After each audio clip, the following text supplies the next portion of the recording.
Okay. Hanyuma rero abo abaturage cyane cyane bajya gusenga nyine bagashaka cyangwa bagasabwa gutanga ayo mafaranga bajye bayatanga bizagende gute? Oya, nubundi hari imvugo yamamaye ubu ngubu yitwa ikiryabarezi. Ubundi iyo uri umurezi barakurya tu. Sasa nabo bamenye ngo bagiye mbese nkuko bajya muri betting kiriya nyine kiryabarezi bavuga bashyiramo ibiceri nyine kikabarya cyangwa se nabo bakakirya neza bamenye ko ari cyo nabo bari gukora ni ukujya nta nubwo wabyita gusenga ibyo ngibyo ntabwo wabyita gusenga ni ukujya gukina urusimbi umuntu yabyita iki kuko ari uwo nguwo ubatekera umutwe aba afite ibyo bashakamo ari n'abana nabo bamugannye nabo baba bafite ibyo bamushakamo urumva rero n'abajura babiri baba bakinana imitwe urushije undi nyine ubwenge akamurya. ZOOM TV24 reka nk'akagero gatoya jewe niboneye ntabwo ari inkuru mbarirana nari ahantu hamwe hano Kicukiro centre hari urusengero rumwe rw'inshuti yanjye iyo nshuti yanjye rwose hari ukuntu yari ifite ukuntu itegura ibiterane buri mwaka hari biriya biterane ngarukamwaka biriya biterane ngarukamwaka rero hari ukuntu byazagamo abakozi b'Imana batandukanye ku buryo uwazaga muri icyo giterane wese yabaga afite nyine isomo ari bwigishe harimo umwe rero waje aturutse hano i Bugande niyiboneye nta nubwo ari ibanga n'uwitwa ngo ari Pastor Lee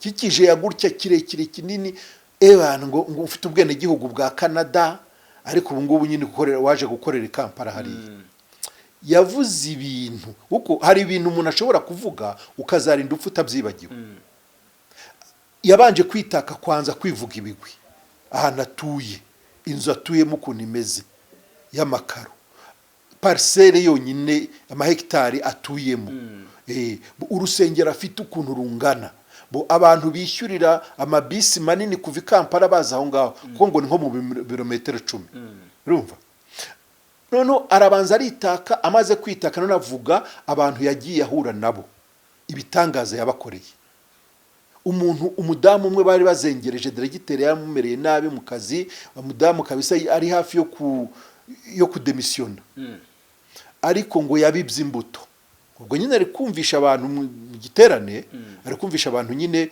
ukuntu ibintu bigenda abibye imbuto ndamusengera ati ubu ngubu uwo mudamu niwe diregiteri niwe muyobozi mukuru w'icyo kigo urumva abati ahandi aho nagiye nyura hose agenda avuga ahantu yagiye nyura hose muri Afrika y'Epfo nayo hose abantu bari abakene bari abatindinya kujya babibye imbuto ubu ni ba miliyoneri akamanza akabacanga nyine akabumvisha ibyo bitangaza byose yagiye akora yarangiza ati ushaka kuba miliyoneri ninde ushaka kubiba imbuto ninde naza biba imbuto reba abantu ukuntu bahuruye noneho yari yazanye envelope 10 izo envelope 10 ahamagaza abantu ati umuntu ufite ibihumbi 20 aze afata envelope hano ndakubwiza ukuri abantu barahuruye bakubitana imitwe biruka urabiza abadamu nibo bahurura mbere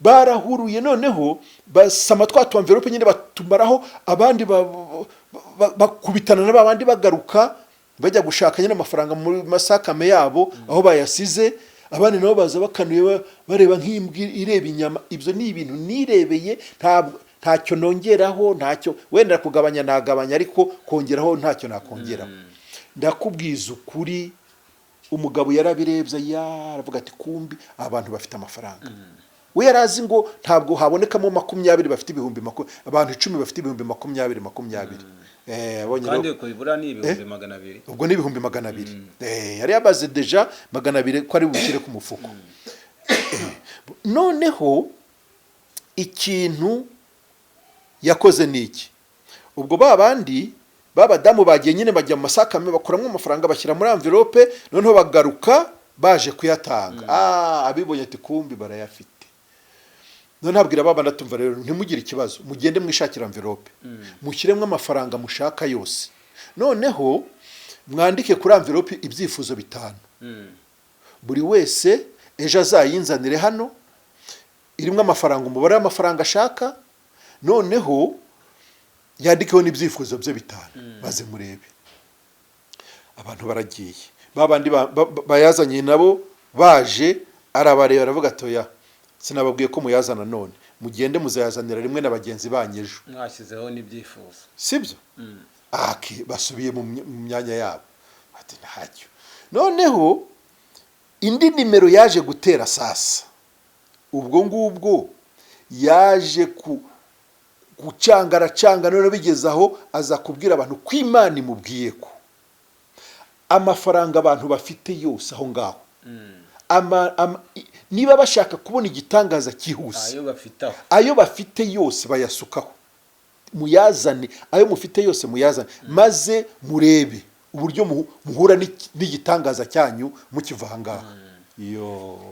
Urumva ko na babandi bari bamaze kuyashyira muri envelope nayo bari basigaranye muri sakame yose barayazana bayashyiraho. Ndakubwiza ukuri nta gitebo bari bafite cyo kuyashyiramo kubera ubwinshi bwayo. Nubwo nubwo ariko bwakumvikana nko ese umuntu yafata nk'ubwambuzi bushuka na buriya bwambuzi gusa ariko bw'umutwe nyine bushukana n'ibyo nyine n'abajura b'umutwe. Noneho ikintu rero bakoze yabwiye abadamu ngo umwe nashyira igitenge aha ngaho ndashyira igitenge hariya, abo kuri uruhande baraza basuka ku gitenge, abahariya nabo baragenda basuka ku gitenge.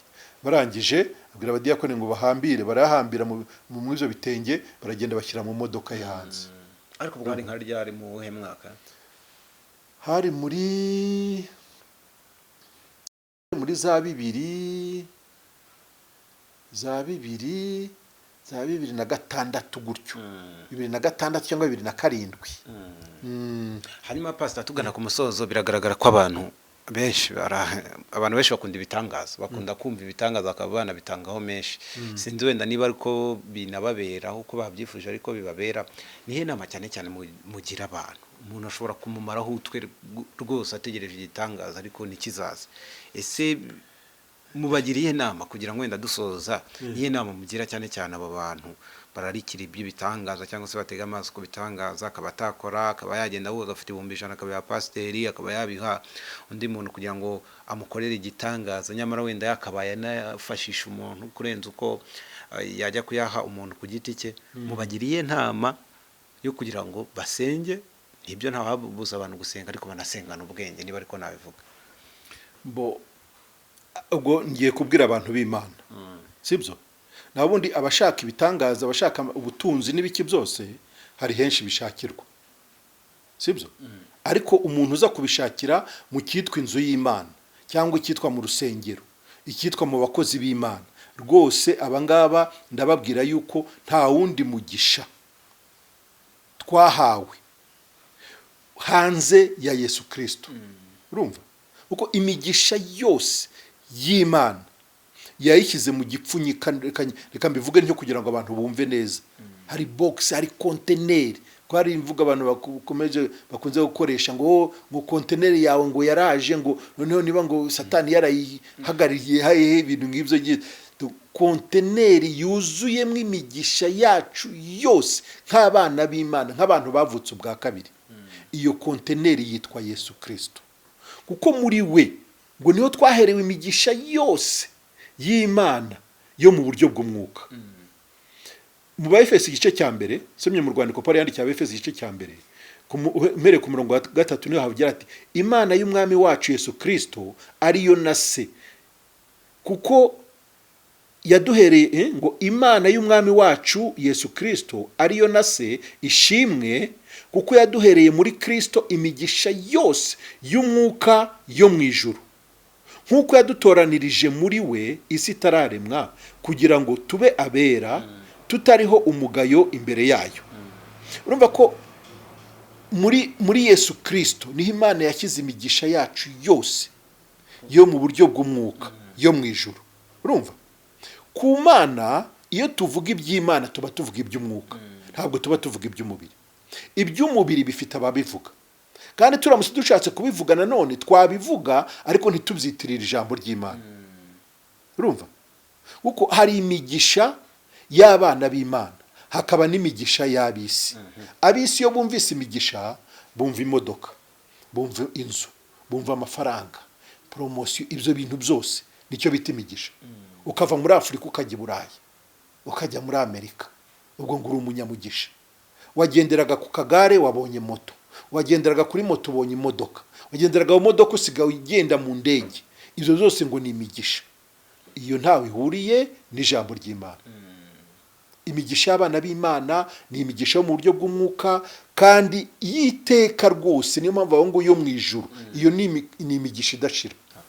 Hanyuma rero abo abaturage cyane cyane bajya gusenga nyine bagashaka cyangwa bagasabwa gutanga ayo mafaranga, bajye bayatanga bizagende gute? Oya, n'ubundi hari imvugo yamamaye ubu ngubu yitwa ikiryabarezi. Ubundi iyo uri umurezi barakurya tu.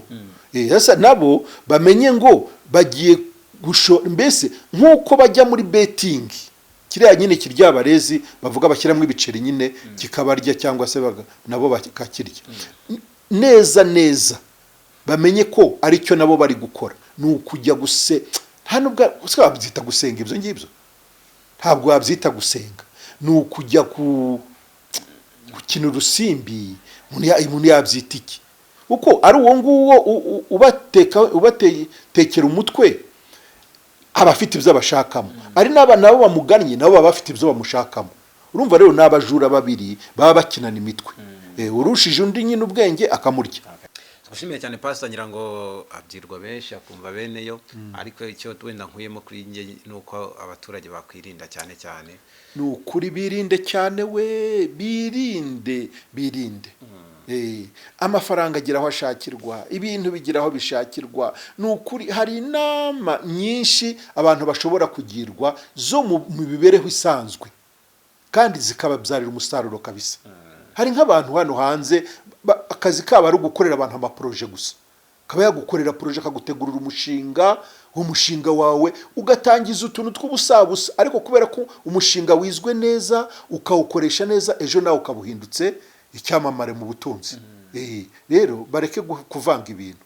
Iby'Imana babirekera Imana, iby'umubiri nabyo babikore mu buryo bw'umubiri nyine, kandi birashoboka. Murakoze cyane, dushimire cyane byimazeyo Pastor Albert, yatuganirije cyane neza kandi twizere ko mukuyemo ibyanyu. Iteka tubasaba ko mwakanda subscribe kuri YouTube channel yacu kugira ngo muzajye mubona n'ibindi biganiro bitandukanye. Ikindi kandi Pastor ngira ngo barakumenye ko wigishaho, hanyuma bararike rero mu bindi byigisho. Ye kubararika wenda Rwanda tutaba twamamaje nka bya bindi, ariko oya yewe kabisa ibintu n'ubundi byo kurarika ntabwo binshishikaza. Kuko uwumvise ukuri akaza angana, urumva uwo nguwo ni Imana ibimwohereje. Naho uwo nkuruye ngo wowe ngwino se hehe ngo mugirene. Nta muntu nkeneye ab'Imana impa kugira ngo mbashe kubaha nanjye icyo Imana yampaye. Nibyo gusa. Naho ubundi ku bujyanama nyine wenda niba nabyo byabyita kukwamamaza, nuko bajya bakurikirana ibiganiro ntanga kuri radio yitwa Hot FM. Kwa gatandatu no ku cyumweru saa 12 za mu gitondo hari ibiganiro kabisa bimara amasaha 2, ibiganiro byiza, hari ubutumwa bwiza. Kandi unabikeneye wenda utarabikurikiye wacikanywe, yanyandikira kuri WhatsApp yanjye ni 07 38 53 72 13. Iyo niyo WhatsApp yanjye. Mpamagaye kuri MTN ni 0782 53 72 13. Tugushimire cyane, namwe tubashimire kuba mwari mudukurikiye muri ibyo bice bitandukanye. Nitwa Didas Niyibizi, mukomeze munogerwe n'ibiganiro nyine ZOOM TV ibagezaho, kandi mwese turabakunda. Bye bye. Nawe utarakanda subscribe, kanda ku kamenyetso k'umutuku kanditseho subscribe kugira ngo uzajye ubona n'izindi video zitandukanye utasanga ahandi. Turabakunda.